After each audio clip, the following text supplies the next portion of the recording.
Sut mae pleidleisio? Pleidleisio yn bersonol mewn gorsaf bleidleisio. Cyn etholiad, byddai di'n derbyn cerdyn pleidleisio sy'n dweud wrth y ti ble mae dy orsaf bleidleisio. Mae gorsafoedd pleidleisio ar agor rhwng 7 y bore a 10 yr hwyr. Os byddai di yn y cyw erbyn 10 yr hwyr, ceidi bleidleisio. Pan fyddai di'n cyrraedd yr orsaf bleidleisio, rhoi dy enw a'r gyfeiriad i'r staff ac fe wna nhw roed y bapur pleidleisio i ti. Cer at y bapur pleidleisio i fwth pleidleisio.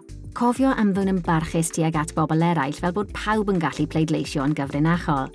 Bydd yna bensil yn y bwth pleidleisio, ond mae croeso i ti ddod â dy beirod eu hunan os hoffa ti. Noda bwy rwy ti am bleidleisio drostyn nhw ar y papur gan ddilyn y cyfarwyddiadau. Gallai fod gyda thi 2 neu ragor o bapurau pleidleisio ar gyfer gwahanol etholiadau. Paid â phoeni os gwneud i gamgymeriad. Gofynna i aelod o'r staff ac yna nhw roi papur pleidleisio newydd i ti. Pan fyddi di wedi cwblhau dy ddewisiadau, rhod y bapur pleidleisio yn y blwch pleidleisio. Os wyt ti'n ansicr am unrhyw beth neu os oes angen cymorth arno ti, gofynna i aelod o'r staff a bydden nhw'n hapus i egluro'r broses cyn i ti bleidleisio. Ar ddiwedd y dydd, caiff y blwch pleidleisio ei gymryd i ffwrdd mwyn i'r pleidleisiau gael eu cyfri. Bydd y bleidlais yn cael ei chadw'n ddiogel ac yn gyfrinachol, ac ni fydd unrhyw un yn gwybod pwy gwnes di bleidleisio drostyn nhw. A dyna fe. Pleidleisio drwy'r post. Os bydde di oddi cartref ar ddiwrnod y bleidlais, neu os na allai di gyrraedd yr orsaf bleidleisio am ba bynnag reswm, gallai di gofrestru bleidleisio trwy'r post. I bleidleisio trwy'r post, mae angen i ti wneud cais i'ch cyngor lleol. Gelli lawr lwyth o ffurflen, neu fe allai di ofyn i un gael ei hanfon atat. Bydd rhaid i ti roed y lofnod ar dy ffurflen gais ac eto pan fydde di'n pleidleisio. Mae hyn mwyn cadarnhau pwy wyt ti. Caiff pecyn pleidlais bost ei anfon atat ti cyn yr etholiad. Dilyna'r cyfarwyddiadau, a ro bopeth yn ôl yn yr amlen radbost sydd eisoes gyda'r cyfeiriad arni a'i ffostio at y gyngor mwyn iddi gael eich cyfri.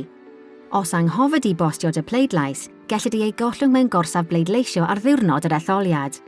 Cofia, bydd angen i dy bleidlais bost cyrraedd dy gyngor erbyn 10 yr hwyr ar ddiwrnod y bleidlais os wyt ti am dy bleidlais gael ei chyfri yn yr etholiad. Os na allai di gyrraedd yr orsaf bleidleisio ar ddiwrnod y bleidlais, gellid i ofyn i rhywun rwy ti'n ymddiried ynddyn nhw bleidleisio ar dy ran.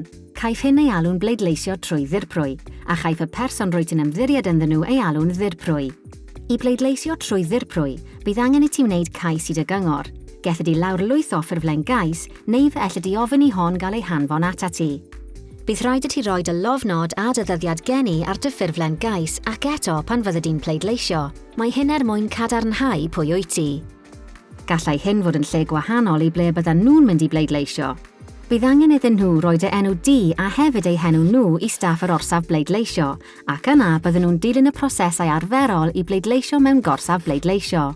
Os na all dy ddirprwy fynd i'r orsaf bleidleisio, gallen nhw wneud cais i bleidleisio drwy'r post. Mae hyn yn cael ei alw yn bleidlais bost trwy ddirprwy. Darganfod rhagor am sut i fwrw dy bleidlais trwy comisionetholiadol.org.uk/dysgu.